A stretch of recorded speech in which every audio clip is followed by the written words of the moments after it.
Olá, fim de ano, Natal, Réveillon, Natal com as particularidades cristãs dessa celebração,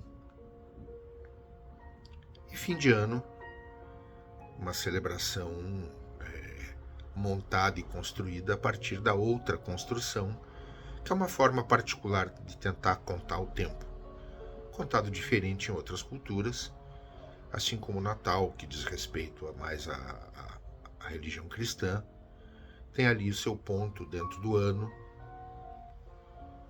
para se fazer as celebrações que os cristãos sabem por que existe. Como eu já disse, eu não sou seguidor de nenhuma religião especial, embora as respeite todas, absoluta e profundamente mesmo.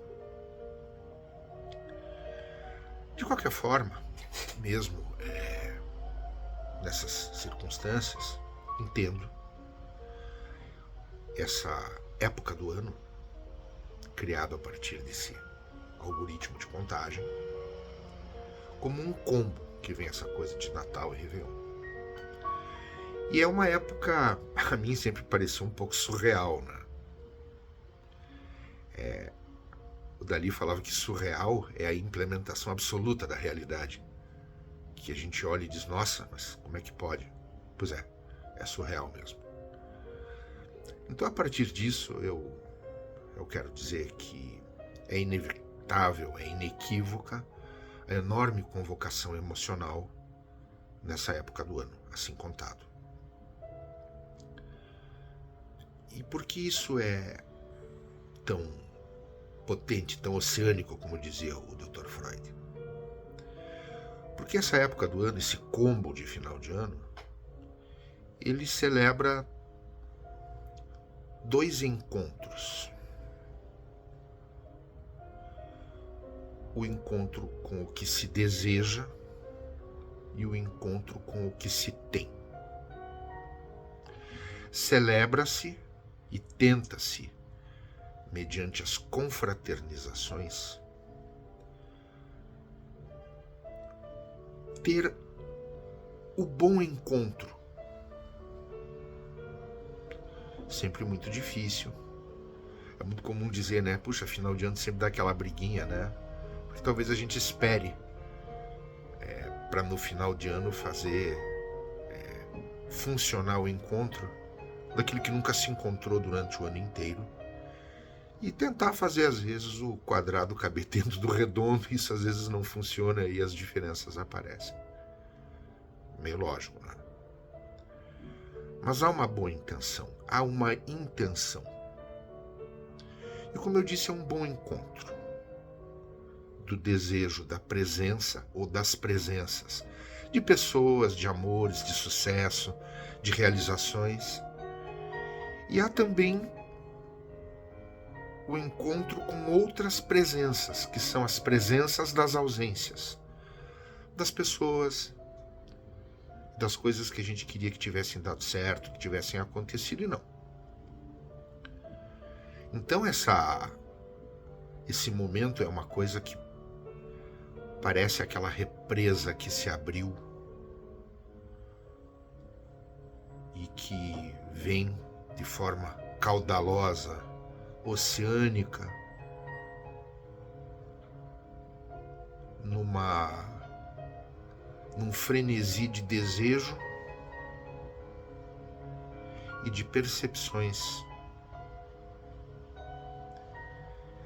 de cálculos de possibilidades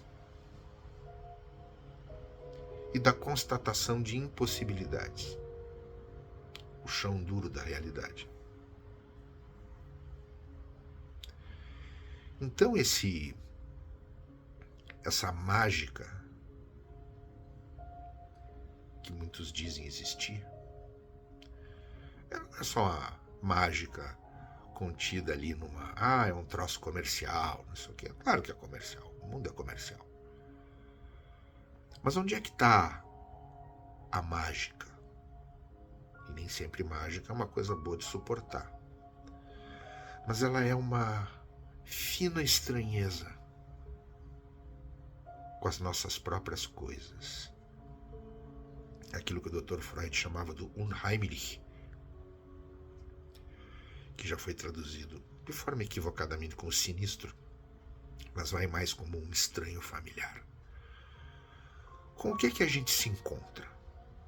A gente se encontra com a nossa história, a gente se encontra com as ficções que a gente mesmo criou para dar conta dela, a gente se encontra com a realidade do desejo e a gente se encontra muitas vezes com a falência das ficções que a gente construiu para tentar fazer alguma coisa funcionar de um jeito que às vezes não vai dar.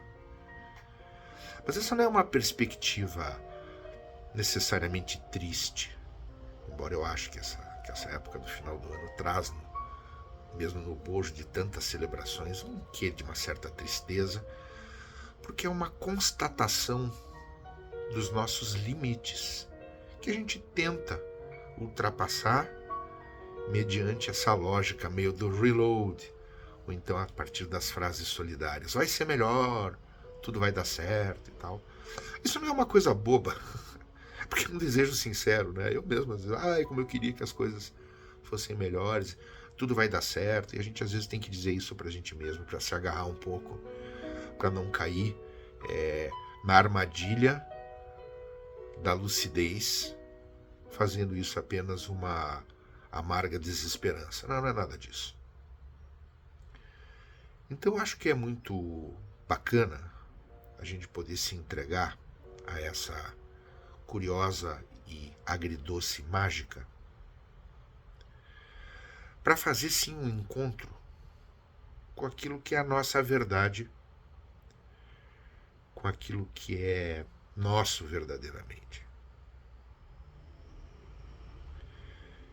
E aí a gente pode também ter, a partir desse bom encontro, com essa confraternização silenciosa com as nossas próprias coisas, não uma esperança vã, mas uma possibilidade que vem amparada numa certa coragem moral, como dizia Spinoza. É possível mudar alguma coisa? A gente pode se desmontar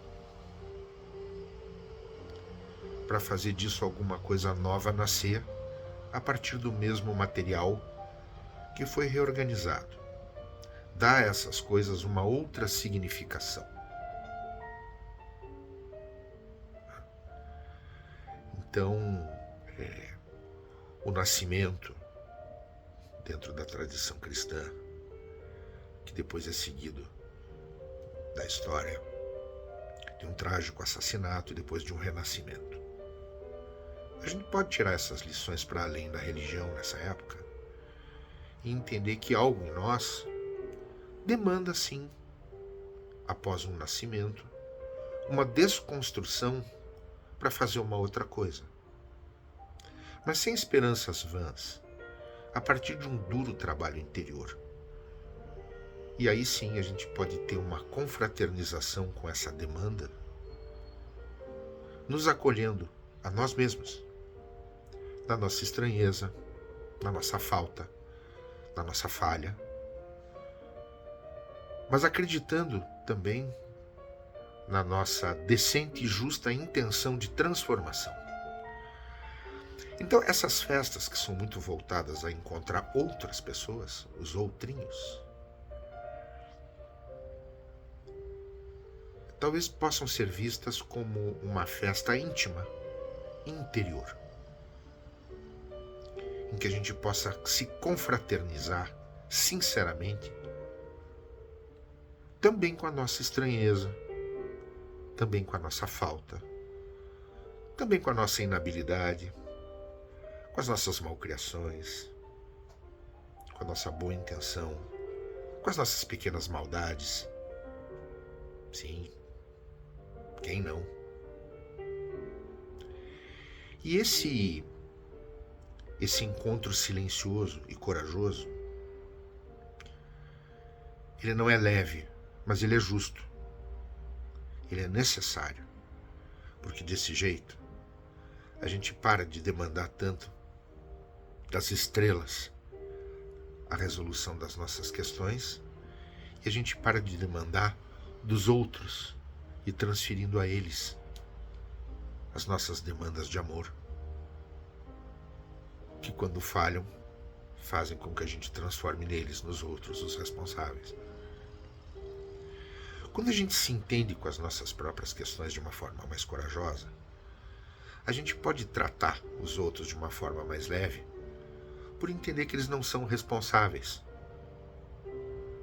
nem pelos nossos maravilhosos sucessos, nem pelas nossas mais tristes e dolorosas falhas, os nossos fracassos e tudo mais. Aí a gente nasce de novo, porque alguma coisa ficou para trás, alguma coisa morreu. Não é exatamente um reload, a conta não vai zerar.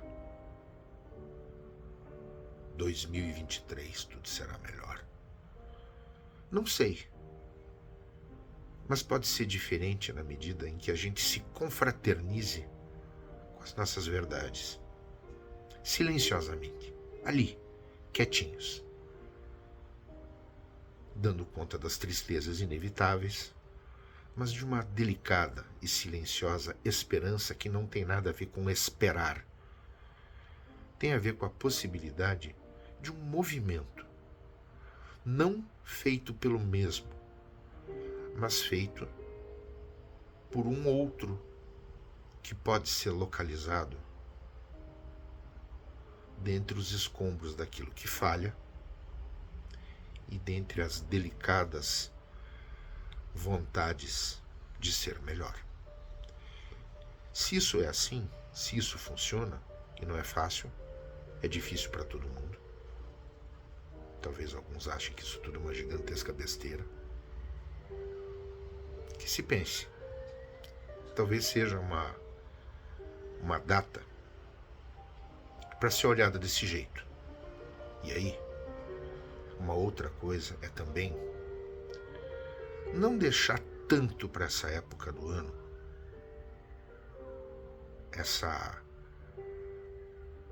essa demanda de organização e de reflexão. Isso possa ser feito todo dia, mais vezes, mais frequentemente. Porque daí o fim do ano, que vai estar sempre imerso nessas coisas, vai ser um pouco mais leve, sem a gente demandar tanto das estrelas e das outras pessoas a resolução das nossas coisas ou as culpas pelos nossos pequenos fracassos, inevitáveis, humanos, como dizia Nietzsche, demasiado humanos. Assim sendo, eu desejo a todos um excelente Natal, um ótimo fim de ano, a bordo de nós mesmos, na paz possível da realidade inclemente, mas que pode ter em muitos pequenos lugares doçura e delicadeza que a gente só encontra na paz e no silêncio. Tchau.